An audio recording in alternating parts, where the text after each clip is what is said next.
Hello guys and welcome to TFT Macao Grand Finals, Final Lobby, game number 2. Enjoy. Pretty crazy, or it can actually be a pretty tame game. Some of the rewards are like a single reforger, or a boot. Yep, exactly. The boot is definitely an option. So this will be interesting to see because not only will we have to see the first augment, but we'll have to see what the first loot drop is. And each loot drop is varied, right? There isn't some table of like different types of games. We could go from a boot to a spatula, back to a reforger, back to an artifact anvil, so there's a lot of options here. I'm not sure about the chances, but when I've talked to players, a lot of them really like to go for emblem starts when they're on this encounter. Are your chances of hitting another spatula really that high on this one? I mean, I wouldn't call them high. They're about the same as anything else, but I think just playing to that out is still correct, knowing that you might have an extra spatula or a frying pan, because again, we've talked about before, like take Pit Fighter, for example. A single Pit Fighter emblem, not that great. 2 Pit Fighter emblems, that's a win condition.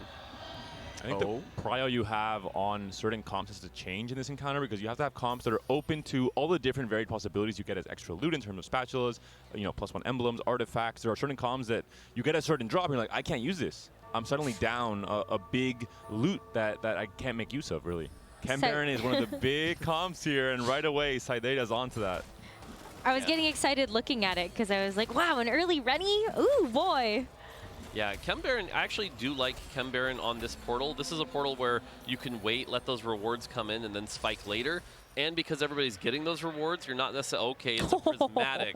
Prismatic, I think the Shimmer Scale priority drops a little bit, but overall not bad here. And Minhee, by the way, gets the Unexpected Adventure, I believe is what icon that is. That is one that players right now think is generally very powerful. If you can guarantee that hits, it ends up being pretty good. And we get a support item from our loot subscription, so that's going to be good. Liluo also, we see 2 of them here, actually. I forget the name of it, but it gives you a Tactician's Crown and a random emblem. So we'll have to see what random emblem each of them get.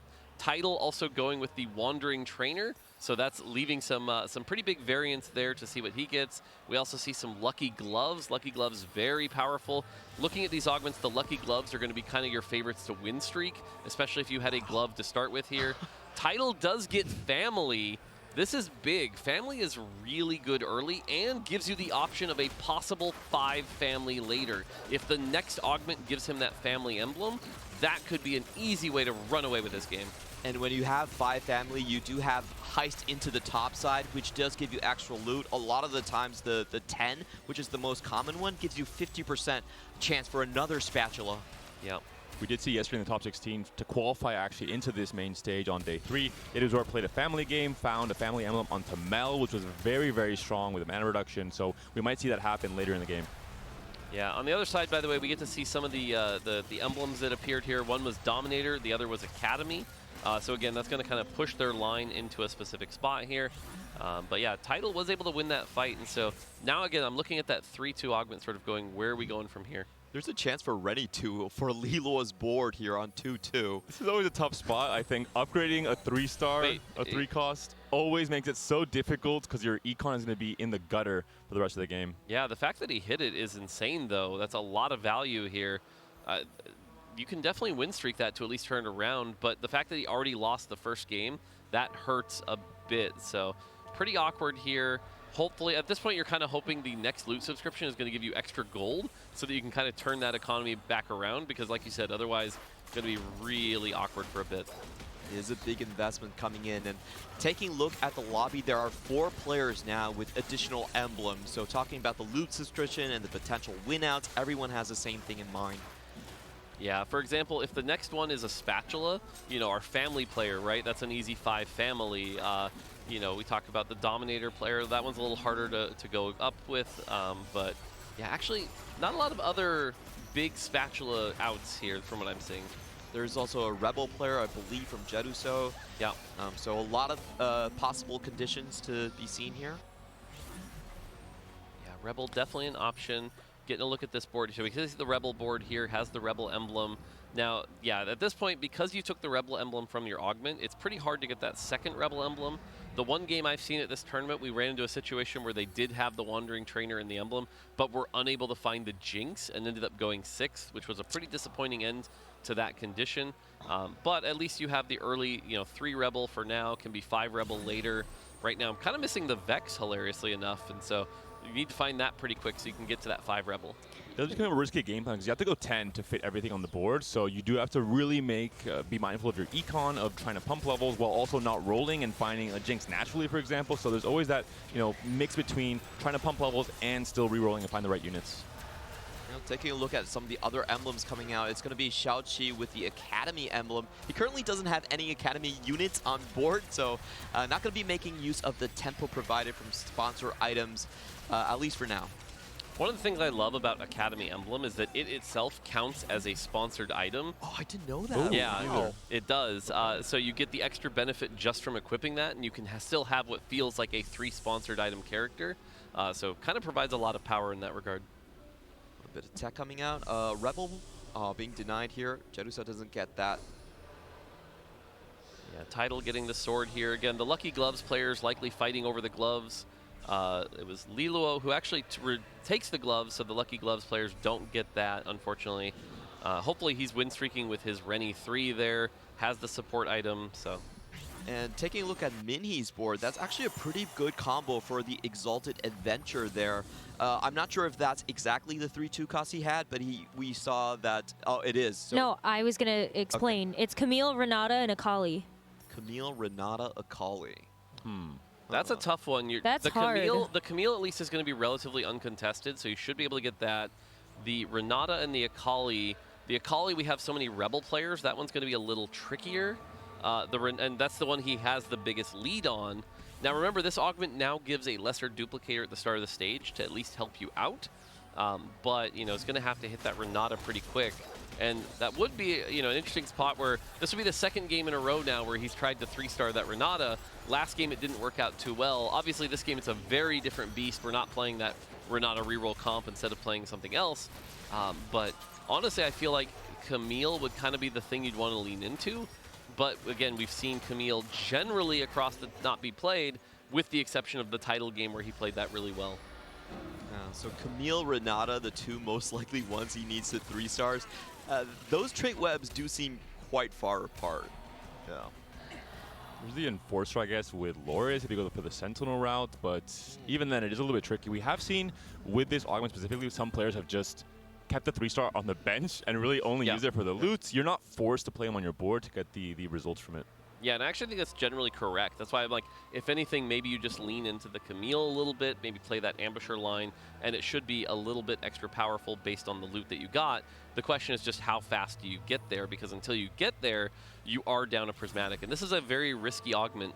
And the thing I'll call out here with Minhee taking this augment, again, the cap on this is very high. Talking to a lot of the players here, they actually have been asking for this augment to be nerfed. They think it's too strong.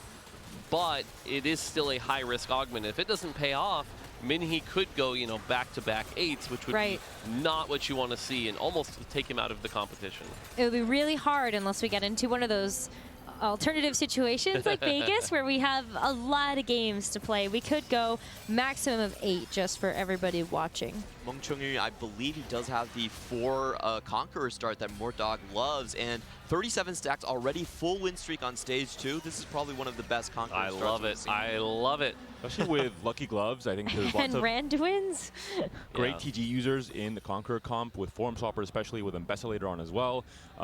We're going to be looking at some possible Exodia combos with augments. Pandora's with Lucky Gloves is really, you can get so much more value from the augment if you find maybe 5, 6 TGs if you're patient enough coming into the late game. Is that 2 Rennie 2s on stage 2? What's up with the Rennies here? That is another Rennie 2, yes. So Rennie, showing up today apparently. That's true. Is Jace at the venue? She's trying to get revenge. Oh wow. She saw him during the show Interesting match. to note here, I'm pretty sure that's an item on. He took the 100 cash out. Oh, so this is the Rennie, sorry, The Renata reroll right. that we're seeing the CM players sort of utilize. You take almost every cash out just to make sure you get the Renata 3. That's going to make it much harder for Minhee to actually hit the Renata. All right, our loot subscription, by the way, was an artifact anvil. Oh my And you can see goodness. here Tidal slamming it right away. So much gold as well. Yeah, this is one of Violet's best items here because all of a sudden you've got so many mini Violets to deal with. Just punching up a storm, doing a lot of damage here. Does have a lot of gold. Not finding a ton of Violets right now, only at 4. We'll see how deep he goes. Decides to stay at 50, and we see our next augment here. And again, Tidal looking for that family emblem to hit 5 family. And we're seeing the tailoring here from Tidal, removing the Draven, removing the Darius here as well, trying to hit the 3-2 augments. We'll see if that'll be the case here. But Trenchcoat, we've saw, I think, the entire weekend how strong it is, especially if you have maybe even a second artifact onto that Violet in the future. Yeah, considering it's loot subscription, there is a chance for more of that value to come through. But remember, everybody got an artifact. This isn't some exclusive thing to them. So we're up to see how everybody is using that artifact. On the other side here, our Conqueror player doing really well here. Not going to quite hit 65 here. It's going to put him at 61. But next fight is going to get extra rewards here. That's a streak broken for Liluo, so again, having to work a little bit harder for that econ. Silver augments toning things down just a tiny bit for this 3-2 round. A sigh of relief for everyone Yes. not named Tidal. It's like, okay, maybe not 4 games. Yeah, the fact that it is a silver means nobody's going to get an extra emblem. There aren't really any outs there. Fire Sale, generally a pretty safe choice on the left here. I doubt we're taking Dumbify. That seems a little risky at this point here. And on the right side, we see Stellar Min. He's bored here. Looking at what he's got a Quick Striker. So choosing to play around this Akali. But again, we talked about the Camille. Right now, only 1 Camille, 3 Akalis, and then we know Renata's contested. So this is a little rough. Choosing to use, by the way, the rerolls from his Silver Augment already. Still stuck at 1 Camille. This is, I was explaining, this is a high-risk augment. I think the risk is not paying off here. I don't think so either. It's going to be so tough because you take a look at Saidera also already having the 2-star Renata, another, just a couple out of the pool. Yeah, it feels like Renata's pretty much out of, you're not going to be able to hit that. So you've got to go the Camille and the Akali. At least he has a couple of Akalis, but the Camille he seems pretty far behind on. Which is wild because no one else is playing it. Yeah. Double knock up onto the back line here, but it does look like the Blighting Jewel, a great artifact pickup. It's not a DOT on Renata, but at least it is the magic penetration. Yeah, it's just a little bit of extra power here, and it is a level 6 versus level 5. We've only got 6 Violets. Was able to find at least 2 more, but overall still kind of behind here. And we get a look at what looks to be a Visionary board here. We haven't seen a ton of Visionary past 4, especially with the Heimer nerf and the Malzahar nerf, but yeah. That is a Garen. It is a Garen, but it's also the combo I talked about at 3-1. Pandora's plus Lucky Gloves, a chance to roll multiple TGs all throughout the game. You do have to sacrifice sometimes a little bit of HP, waiting for those perfect rolls, but it's a greedy play style that really, I think, rewards you in stage 5 and 6 when you have so many strong units you want to itemize. For Stellar Min, he's trying to find a bit of a win streak to preserve HP, and interesting combo coming up and not working out well for him. The backline actually targets because of the Herald right there. The backliners actually all focus fired the Akali, and unfortunate matchmaking gets his main carry taken out instantly. Yeah, that item is pretty hard to use in isolation. You usually, hilariously enough, I've been finding putting it on tanks can actually work pretty well with the extra armor and MR. But you do need a lot of sustain to make sure that you don't just get burst down, because like you said, you do get targeted first. As we head to the carousel here, the 4 costs we're looking at are Echo, as well as Alawi and Twitch. Alawi, good for our Rebel player here. Stellar Min, he's going to take that. Works well with his Akali that he's playing. Has the 2 lesser duplicators as well, but overall, nothing crazy going on this carousel. I want to call out the silver augments that we're seeing. We have 3 Fire Sale players. Yep. Fire Sale, generally another one that is considered pretty strong, because on average, if you think about the structure, it's like 2 to 3 to 4 gold later. But it is still a silver augment that is just gold, and sometimes you can low roll it if it gives you 1 cost, and so it can feel pretty bad sometimes. I almost prefer it over raining gold at times. I just feel like I'm lucky because you can sometimes snag the 5 costs, the 4 costs. Pretty crazy. It's always funny, by the way, when you have Fire Sale and the first turn your 6 cost appears in the shop and it snags that, you're just like, yes! You hit the jackpot right there. Let's take a look at Tidal's count on his units. He's 2 away from the Violet here, so not doing too bad. If you get your board completed on 4-1, I think you're happy enough. Now, obviously, part of the reason Tidal played this was the Wandering Trainer, but I do like this composition. We've seen this composition be very strong throughout the weekend as a top 4 comp. It doesn't really win a lot of games, what we've seen, but you know, even second places, it's done pretty well. And so again, if you're starting off with the first place, what better than a nice, reliable top 4 comp to continue that lead? So I do like this comp selection from Tidal. We did see a glove picked up in the carousel from Lucky Golf's players, so already trying to move towards having so many TGs available for the stage 4 roll down, especially some extra Conqueror stacks here. A very strong board here. Ooh. Finds the Leonas, finds the GP2 already with 3 items. Red buff so strong in this GP early on. It's always so nice when you just get an automatic upgrade from something already on your board, and you also have the Academy emblem to boot with it. A very nice high roll from Xiaoqi. That's going to continue his win streak on Conqueror. I usually just get 5 gold. I mean, we are looking at the situation here. 2 of our win streak players on the left and the right. The question is, will they face up against each other? Ooh. Doesn't look like it. And the Academy items for this game will be Archangel Staff, Steadfast Heart, and Titan's Resolve. I think Archangel is especially something you can lean into heavily for a Heimerdinger. No, they are playing each other, I think. Oh, okay. So, yep. So this will decide who gets to keep the win streak here. Yep. And so it looks like the Lux is going to do pretty well here. The Ezreal tried his best here, but that is going to continue the win streak. 93 health now, feeling really good spot here. On the other side, we see a Zeri here trying to do a little bit of work here. Zeri, not something we see a lot of at this tournament, but unfortunately isn't going to be able to get through the Rumble on the other side. That is a very early Rumble. And Rumble early is especially good because you're going to be able to buy a lot of those upgrades. And when you get it early, it can be really worth investing in. That's so crazy from Cider. So he's actually going to level 7 to roll for 2 costs in the Renata, which is something a lot of players are doing with the shop odds. Yeah, so we get a count here, by the way, and what I'm seeing is 5 Akalis, 4 Renatas, 3 Camille's. So really far behind where you want to be with this. And only at 39 health here. This feels like what you're praying for is that the loot subscription gives you a bunch of gold, and you're going to roll down this turn. I feel like you kind of have to this turn. Well, let's find out. It's a gold orb. It was a bunch of gold. It was. Look at this. Oh, yeah, 86 gold. So that is best case scenario for him. I think right now you roll this down, you use all the duplicators you've got, and you hit this turn as best case scenario. Again, we're at 6 Akalis, 7 Renatas, 8 Renatas. Excuse, yeah, 7 Renatas. Is rolling really deep here. There's nothing. Ooh, Renata 3. Yep. 2 more Akali's. 1 more Akali. He's using the duplicators. Perfect. Oh, but he left. Doesn't have time he couldn't to pick it up in time. Oh. The APM check not successful will be maybe another loss here, but then should stabilize the rest of this stage 4 with all the extra loot coming through. And it's a great Akali positioning here as well onto the Silco. Yeah, the one thing worth noting, though, is he did have to spend about 70 gold to get there.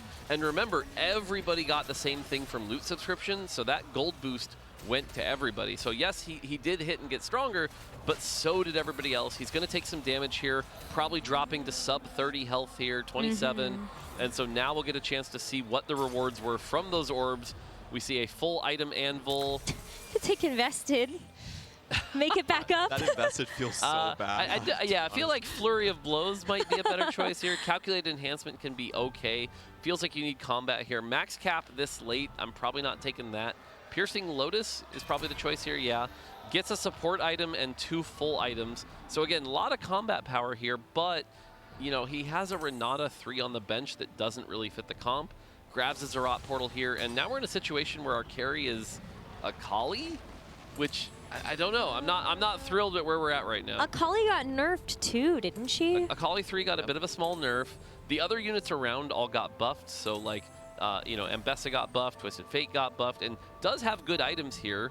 You know, we have the Radiant Hodge, you know, so it also got a Radiant Refactor. Right. So pretty powerful. I do like the fact that we now have the Edge of Night to go with the Cutlass. So if you take too much damage, you're going to be able to just shrug that off and heal right back up with the Radiant Hodge. So as far as Akali goes, this is as powerful as you can kind of make her. The question is the surrounding units enough? And so right now this fight is good, but again, we're talking about how we're down gold as everybody else ramps up. You know, can we turn this around? But again, this is the power of that augment, right? That was so much. It was a Radiant Refractor, a support item, and 2 full items. If you think about that being your prismatic, that's an insane amount of value. 2 boards. A Rumble 2? Oh, wow. That's insane. What? Jedu So and Xiaoqi both hit a potential double +2 augments, so +2 emblems. So that's going to be very interesting. in seeing if these high rolls are just going to go through. Especially with the gold injection we saw at the start of stage 4. We talked about going 10, usually a very hard task unless you're incredibly stable and win streaking all throughout the early game. It wasn't the case for Yedizor, so now with the extra gold injection, it's all about trying to make it to 10 while staying as strong as possible. Yeah, see, like you mentioned Rumble too, but he's level 9. He's level 9 on 4-3. That is crazy. Yeah, so I mean, like that gold injection is what's scaling everybody up here to be so much here. Right now, we're looking at our win streaker board, still at 93 health here, playing that Academy line. And the Heimerdinger with the Zhonya's, it is a Heimerdinger 1, but that is going to allow him to drop the aggro and not die to this Ambessa. Unfortunately, the rest of the front line up against this Garen with 2 Warmogs is just so much to get through here, and this is going to be the end of the win streak. Warmogs and then Randuins. Xiaoqi's fine because he's sitting on 50 gold and 93 HP, so he's definitely kind of like skimming through this phase of the game for now. Trying to push to 9, potentially in stage 5 at the very start of it if he has enough HP to work with. We're seeing a few 5 costs now on the carousel here in stage 4, Malzahar and Savika, but also for the Academy player, Heimerdinger potentially an upgrade could be massive. Yeah, by the way, we look at some of the augments here. We see the Academy emblem, so that is going to be double Academy, so that's going to be really strong. Belt Overflow, which explains why that Garen was so difficult to deal with. Radiant Refractor for the Violet here, giving the Violet a Radiant item, so that's a Trenchcoat Radiant item Violet. If we can get something like Ultimate Hero, that could spike pretty insanely. So a lot of power on this board. With all the extra gold, you could also see players trying to go for the alternate win cons of going again for a 3-star 4 cost. So you have to be scouting, you have to be contesting, especially the player that is on a line by himself, especially those maybe I think a little bit less uncontested 4 costs. Yeah, I really want to see Jeduso if he actually got what he got out of the Call to Chaos. He got Rebel +1. double Locket. Oh, double Locket. A lot of front Yeah. line. Yeah, not too bad, not too bad. Yeah, for the Rebel frontline, I'm not as big a fan of that drop here, but it does have the value with the Randuins at least, so that's okay, but is stuck on this Zoe 1 at 8. So when we talk about power right now, there's no Jinx, and the Zoe 1, that's not going to be great. Has the LeBlanc at least, but the LeBlanc we've talked about before with the Shojin is still mono-locked for 3 autos, so it's not the best. That being said, if you look at these LeBlanc items, and this becomes a Victor later, that's best case scenario. If you can turn that into a Victor, you get that double stun with the Rebel. Does have the Jinx as well, so you could move the Shojin over to the Jinx. So I have a question. yes. With loot subscription, is Yes. it ever possible to get a 6 cost dropped out of those loot orbs? Nope. Nope. Oh, That's okay. not one of the drop possibilities. All right, looking for an anomaly buff, likely for the Akali here. Bully is a really safe choice here. 12% damage amp, but gets shot up to 36 if they're lower star level. So as long as you're not fighting a 3-star champion, this Akali now has even more damage, and so there's just a lot of power here. So combined with the Jeweled Lotus, you get the crit, the hand. Like this Akali is definitely as capped as she can be. There's only one reroll player out there as well. Title. Yeah. Yeah, so Bully is going to be a really good choice here. We see some giant size, some bulwark, nothing wasted for title here. You know, Oh. Interesting, 4 Violets. It's actually for Corki, so I don't think this is correct. yeah. Could be a graphical error on the Yeah. webcam. Okay. I was going to say, is this new tech? Oh, Yeah, I've wait, never wait, seen wait, wait, it. wait. He got Ultimate Hero. Yes. So he got oh, Ultimate yeah. Hero. That fits Nice. a little That bit makes sense. better. Yeah, so that's a really big hit for title because what that's going to allow him to do is he's going to wait 3 turns, and on 5-2, this Violet's going to become 4-star. This was the terror of the last patch, but with these items in particular, Trenchcoat, Radiant Sterix, So much and a HP. Bloodthirster, so much power. And with so much gold left, like I didn't look like he had to roll very deep to be able to get Yep. that either. Yeah, it's definitely with the change this patch. People don't usually go that deep, so it must have just been something that appeared pretty quick. Now, that being said, one of the things about this setup is he has a lot of value on this Violet. It's going to be very good, but generally you also want at least one good damage dealer behind that to really support the Violet. Normally it's something like the Draven. And looking at the items, there wasn't anything that was really jumping out as like incredibly impressive. On the right side here, by the way, the Liluo with the Mundo, look at these Mundo items. These items Innervating are Locket. really good. Innervating Locket, Warmogs on the Mundo, as well as the fact that he's playing Dominator, so that's going to scale up the AP, which is going to scale up that healing. If you don't have anti-healing against this board, you are probably not killing that Mundo. A decent amount of AD in this lobby as well, so the Bramble going to be very, very clutch in terms of facing the Corkis, facing the Violets, facing the reroll players especially. And we're going to have another loot drop coming out on this new stage. What is it going to Tiny. be? Yeah, usually a tiny orb like that is like a reforger. It's nothing amazing.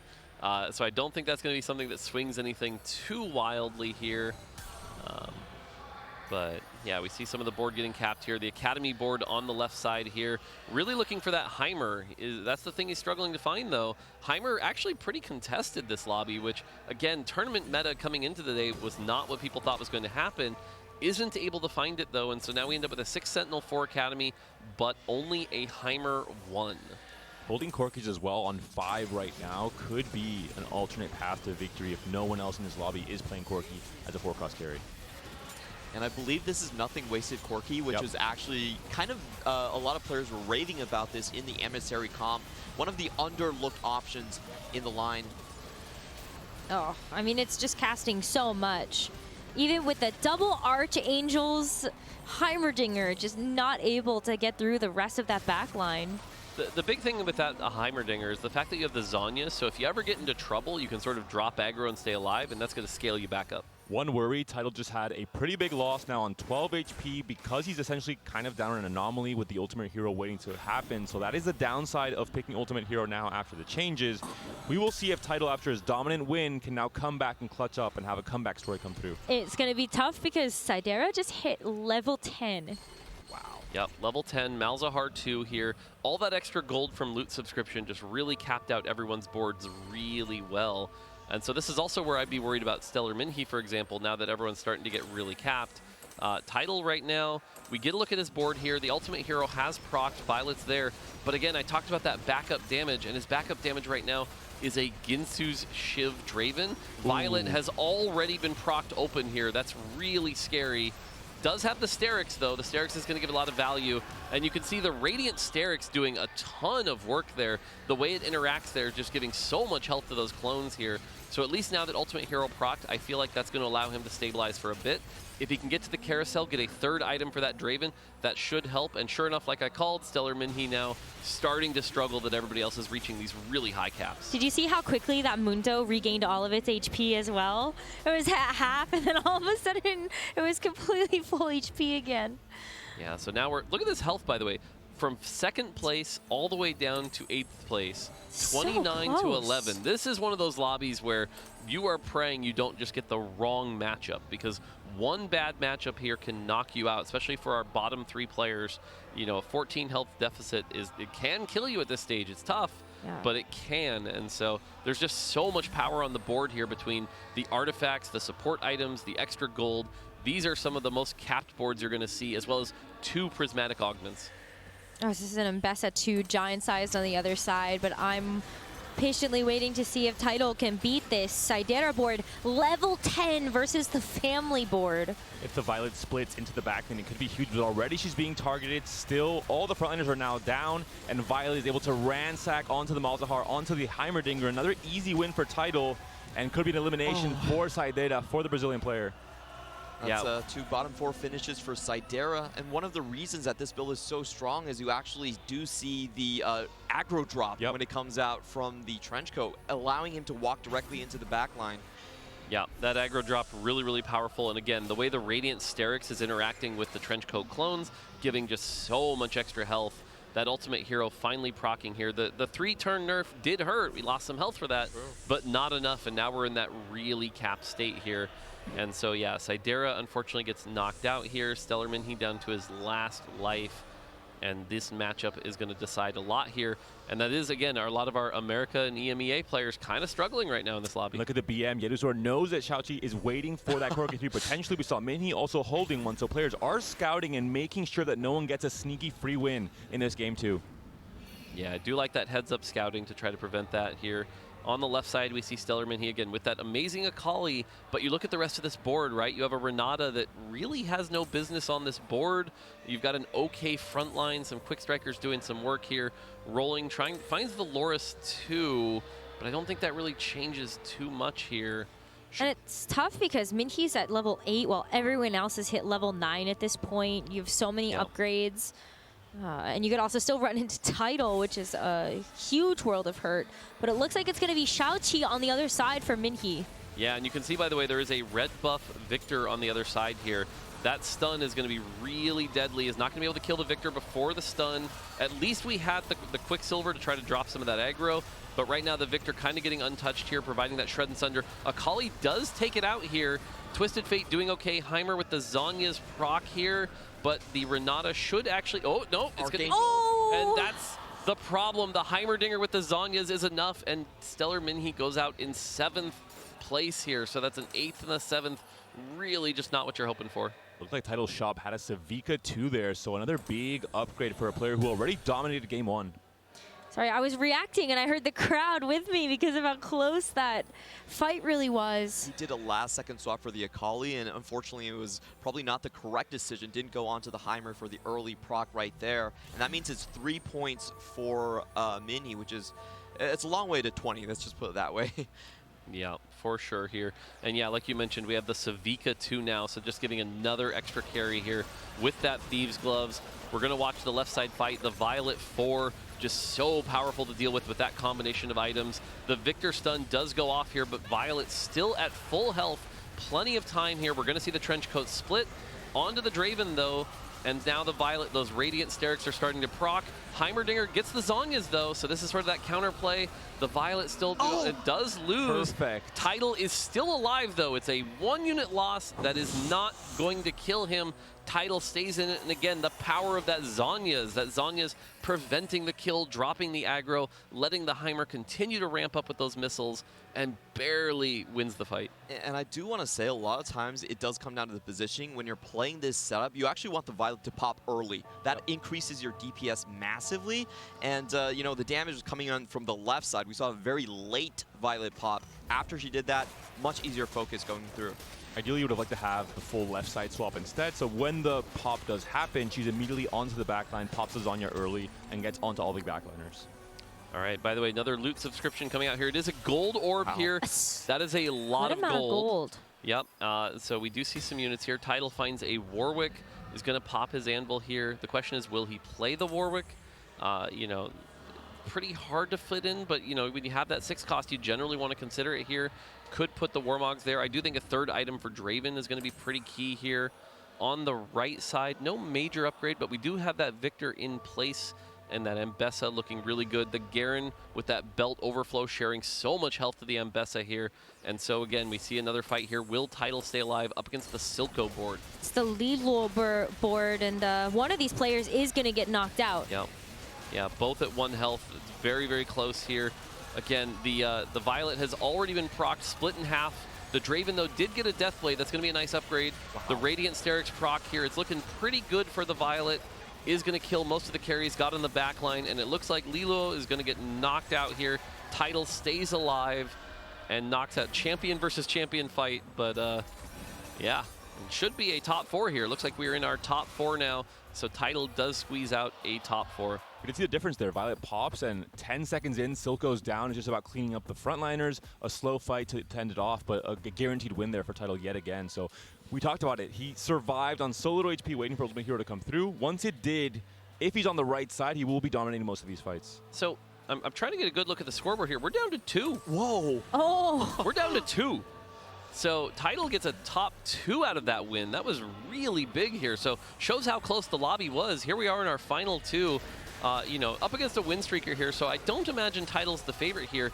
Is this another win for Academy Heimerdinger? Are we going to see back-to-back Academy Heimerdinger wins? It was actually so close. He nearly stopped the stun. Warwick doesn't actually get any action throughout that one, and Heimer still has the lasagnas.